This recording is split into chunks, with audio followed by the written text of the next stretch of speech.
सुन रहे हैं शिवानी रिकॉर्डिंग स्टूडियो की शानदार प्रस्तुति।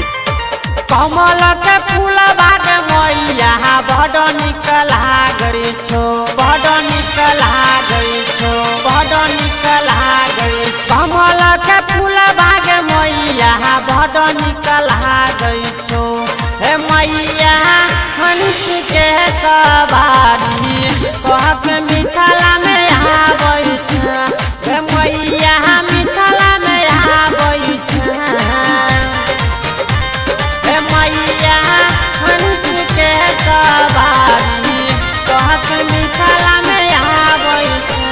हे मैया हंस के सवारी। प्रेम से बोलिए सरस्वती मैया की।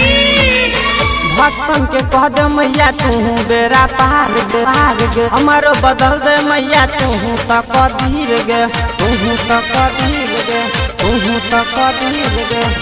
भक्तन के कह दे मैया तू बेरा पार गे, पार गे। हमारो बदल दे मैया तू तक धीर गे। बेटा बादे हथिया गे मैया हाथी से झुकाबै छो। बेटा बादे हथिया गे मैया हाथी से झुकाबै छो। हे मैया हंस के सवारी कह के मिथिला में आबै छ। हे मैया मिथिला में आबै छ, मिथिला में आबै छ। आप सुन रहे हैं शिवानी रिकॉर्डिंग स्टूडियो की शानदार प्रस्तुति। हे मैया मिथिला में आबै छ। सचिन पूजै छो मैया तोहर चरनिया। राइटर गुरहन लिखो तोहर भजनिया, तोहर भजनिया, तोहर भजनिया। सचिन पूजै छो मैया तोहर चरनिया। राइटर गुरहन लिखो तोहर भजनिया। गायक अंकुराज मैया भजन गाबै छो। गायक अंकुराज मैया भजन गाबै छो। हे मैया हंस के सवारी कह के मिथिला में आबै छ। हे मैया मिथिला में आबै छ।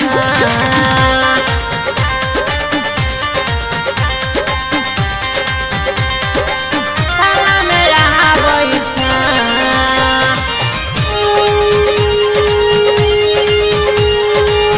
प्रेम से बोलिए सरस्वती मैया की।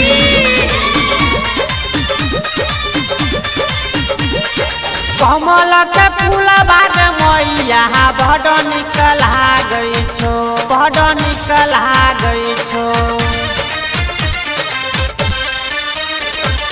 कमल के फूल बाग मैया बड़ निक लागै छो।